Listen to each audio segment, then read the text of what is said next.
You couldn't give a clap offering unto the Lord. Somebody couldn't stand the Lord. Somebody didn't give Jehovah God a shout offering and a praise offering.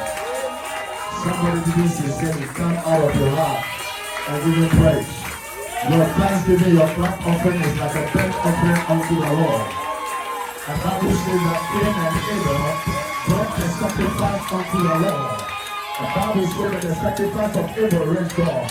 Therefore, let your clap offering and your shout offering raise God. Hallelujah. You walk up to the presence of the Lord. The prayer is that let your life never be the same again. This is Mount Zion Victory Church. I bring you greetings from the senior pastor of this church, Reverend Frank Quentin.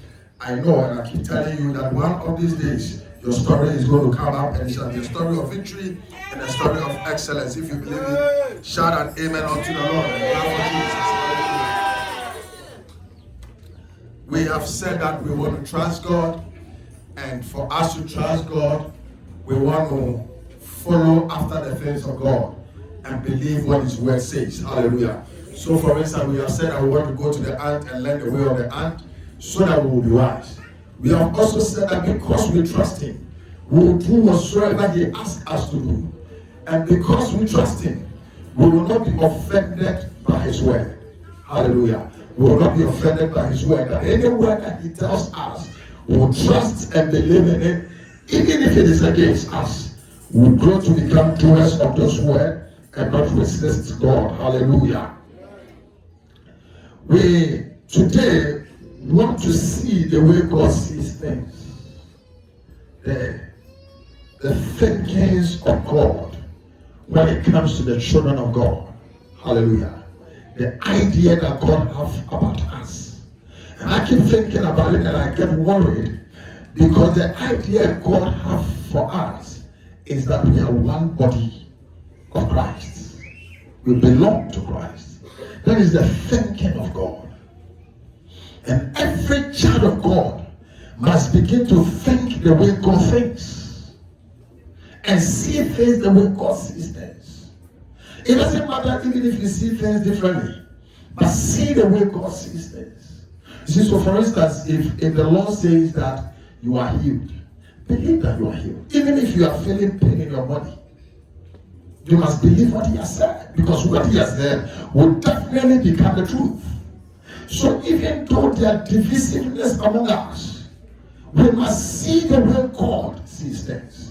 When I am relating to you, I must relate to you the way God sees you, not the way I see you. I thought you say amen unto the Lord. You know, just yesterday I was sharing with somebody how God has been amazing to us by, lifting two sisters among us who are going to get married. And she said that, so they are going to take away from your church, because if those two sisters get married, they will go to another church. And I said, that other church also belongs to Christ. So it does not matter. I thought you say amen unto the Lord. You couldn't even clap and you couldn't celebrate because you didn't catch it. It's about time the children of God begin to see ourselves as the same people that came from God. And it doesn't matter how small or how big you are. You see, we shared something today in Hebrew, and we said that the way God sees things have always been different. He says the last day He will group the sheep and He will group the goats, and He will tell the sheep, you have done very, very well, because when I was hungry you gave me food, when I was thirsty you gave me water, when I was in the hospital, I was sick, you came to visit me, when I was in prison you came there for visitation. And they asked Him, where did we see you cry? He said that you were hungry. He said, look among you, the least, the smallest, the youngest, the useless ones among you, when you did it for them, you did it for me. And so even the least among us, Christ sees it as Himself. Christ sees it as Himself. And so it's important that we begin to see the way God sees us. None of us are outcasts. All of us are the blessings of Jehovah God. We are the fruits that God poured out of Himself. And we begin to see it that way. So that everything that creates divisions and creates fights and creates enviness and creates quarrels battles and strife among us be erased in Jesus' mighty name, the Son of the living God. Now let's go to the book of Acts, and you understand what I'm talking about. The book of Acts chapter 9, I want to read from verse 3.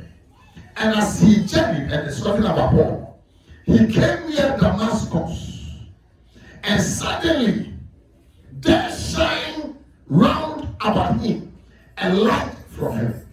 And remember, Damascus is not a very city of the Lord. Damascus is like an outskirts, but the church of God was in Damascus. And he was going to persecute the church. As soon as he got to that place, the Bible said there was a lightning that came from God. And the words God spoke were amazing. Now, verse 4 says that, and he fell on the earth, and heard a voice saying unto him, Saul, Saul, why persecutest thou me? And Christ Jesus was in heaven. How can he complain? As Paul was beating somebody on earth, that it was him. I prophesy over your life. Any principality, any power that rises up against you, may heavens respond to it in the name of Jesus. Any group of people that will fight and contend with you, we release a lightning from heaven, and we release a voice from heaven, and may the voice speak on your behalf in the name of Jesus, the Son of the living God. You didn't say amen. And then he said, Who art thou, Lord? And the Lord said, I am Jesus, whom thou persecuted. Jesus was in heaven. Anybody that hates you have hated Jesus. Anybody that hates you have hated Jesus. Anybody that stands against you has stood against Jesus. And Jesus said, as you do it to this one, you have done it to me. You are special. You are extraordinary. You are divinely born of God. And your brother and your sister sitting next to you is the same thing. It's the same thing. Don't look down upon any child of God. You never know you are touching God. When you insulted that person, you are insulting God. When you planned against that person, you are planning against God. When you spoke those 8 words, you see, if the whole church in Ghana will see this unity and this oneness, there will be no fight against NDC and NPP. You know why? Because there are Christians on the other side, and there are Christians who are on the other side. And even though we belong to different political parties, we are one body in Christ Jesus. We didn't say amen unto the Lord. We're one body. It's like you go to the kitchen, and then one hand pick knife, and one hand pick tomatoes.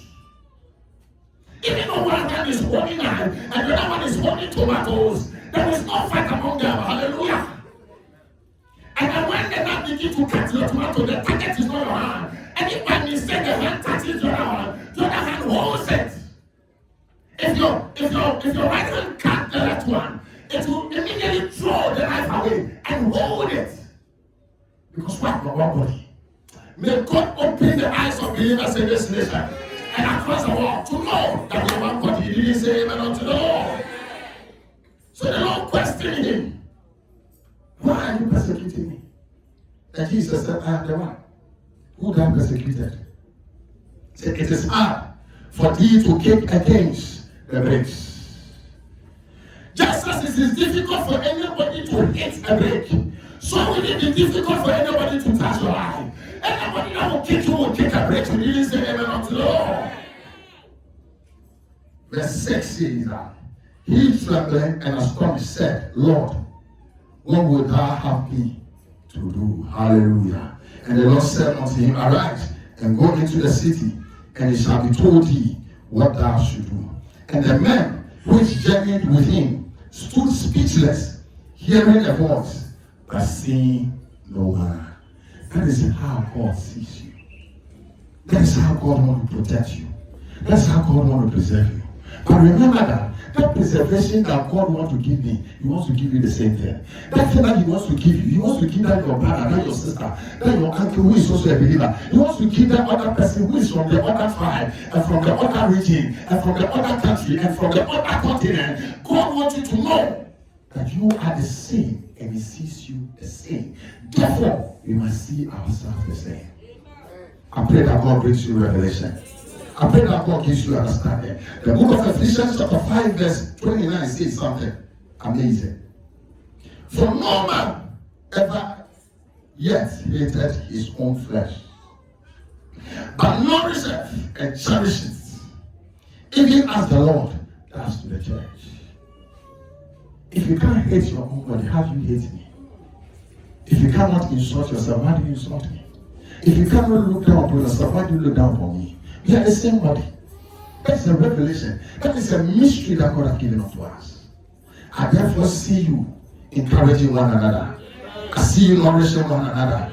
I see you pushing you one another up in the name of Jesus. Verse 30 says that, for we are the members of his body, of his flesh, and of his bones. Today, as we come to the communion table, may you know that you are eating my body and I'm eating your body. We are one people in Christ Jesus. You are blessed above every goodness of life. May you therefore not rise up against one another, and may you stand in unity. I prophesy over this nation.